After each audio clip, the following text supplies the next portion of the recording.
Circa 1963, Chetananand makes Hakikat, a watershed film on war.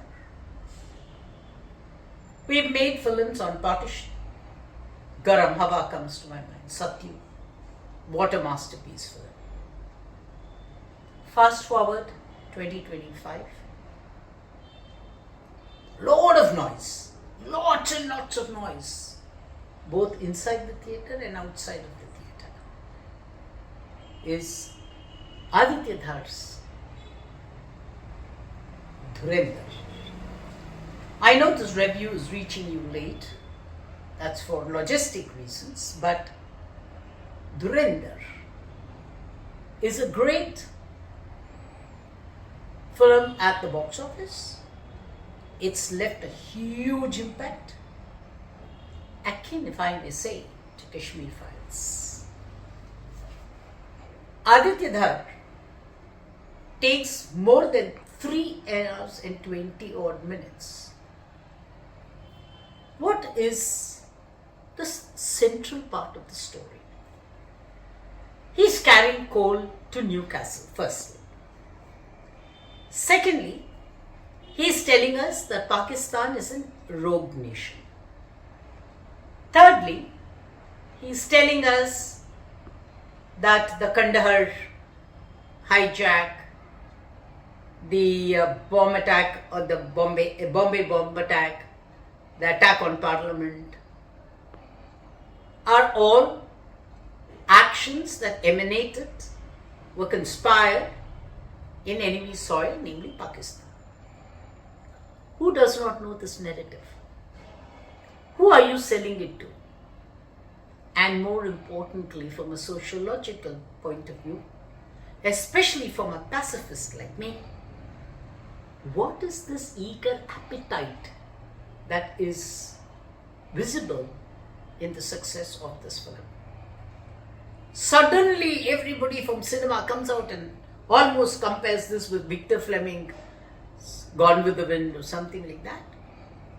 They think it's a great movie. They're talking about it as a film that is epoch-making. Come on, it's not. Firstly, a film that lasts for 3.5 to nearly 4 hours. Completely punctuated by not a single positive bone for 3 hours and odd. Has the adrenaline of a nation asking for more? Does the country's collective need psychiatric attention? I'm not taking sides. I'm not at the moment even going into the nitty-gritties of whether Dhurandhar is a good movie or a bad movie. I am concerned with a larger picture. Given the enemy nation as a rogue nation, what is this collective celebration about? Very interestingly, the film is not so much about the battle between India and Pakistan, but the narrative is moving very, very steadily in a certain direction. Shashya Shamala Mataram, Vande Mataram is what we sing, what we are praising, what we are talking about. Is there Shashya Shamala in the film? Where is this double speak springing from in the collective we the people? There is dust, there is brown, there is hate, there is violence, there is blood. And for 4 hours we are sitting in the confines of a lovely theatre with our coke and popcorn enjoying patriotism. It's easy to celebrate patriotism when the killer is not your neighbors. When your kith and kin are not at war, nobody is a pacifist. I think we have reached a stage where we are psychologically satisfying our adrenaline by just watching films that hate the neighbor for whatever justification it may be. And now the movie. Dhurandhar, most of my listeners or viewers have seen the film. The narrative is not worth the mentioning. It's about Dhurandhar, a man chosen for unique reasons to spy into Pakistan, worm his way into the enemy camp, and alert the Indian agencies about plans that happen. His abortive attempts to caution India both about, especially about the Bombay attack, fails.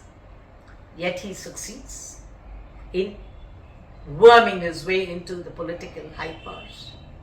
There's the drug mafia, the political mafia, the politics of Pakistan, various political parties fighting one another in Pakistan, how the drug lords and the military forces control the happenings in Pakistan. All this is a non-friendly country's microscopic diagnosis of what is wrong in Pakistan. I repeat with emphasis that the whole film is again the celebration of enmity, of war, of accusations. If only Aditya Dhar had turned the camera this side. There are enough worms in this Pandora's box. There are enough unholy connections. There are enough fingers pointed globally at where India stands in peace. This is not to suggest that Dhurandhar should have been a film against India. It's not an anti-India film. I'm not suggesting that by a mile, but I am saying that this sudden surge that is celebrating very loudly the hate factor in the name of patriotism is something that is getting rapidly rabid. We need to accept it. In Dhurandhar, it's difficult to maintain a film of about 3.5 hours.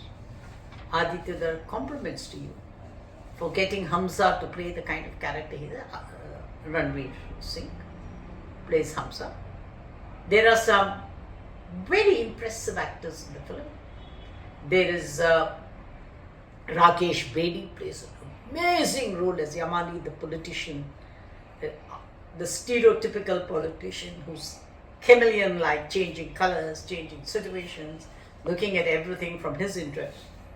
As the ISI leader, Uzair Baloch, there is Danish Panda, there is Asif Ali, Haider Khan, all of them very good performances. There is also Arjun Rampal and Sanjay Dutt cameos. Sanjay Dutt, you know what kind of roles he plays? He plays it. Arjun Rampal, cool, calculated, nice. Three actors actually, I definitely talk about as I sign off on this review of the film, which appears more a political take on war, are Rakesh Bedi, Akshay Khanna and Ranveer. Ranveer, very polished performance. I think there are moments in the film where he's got to un-Ranveer himself and work in a process that's quite evolutionary for him.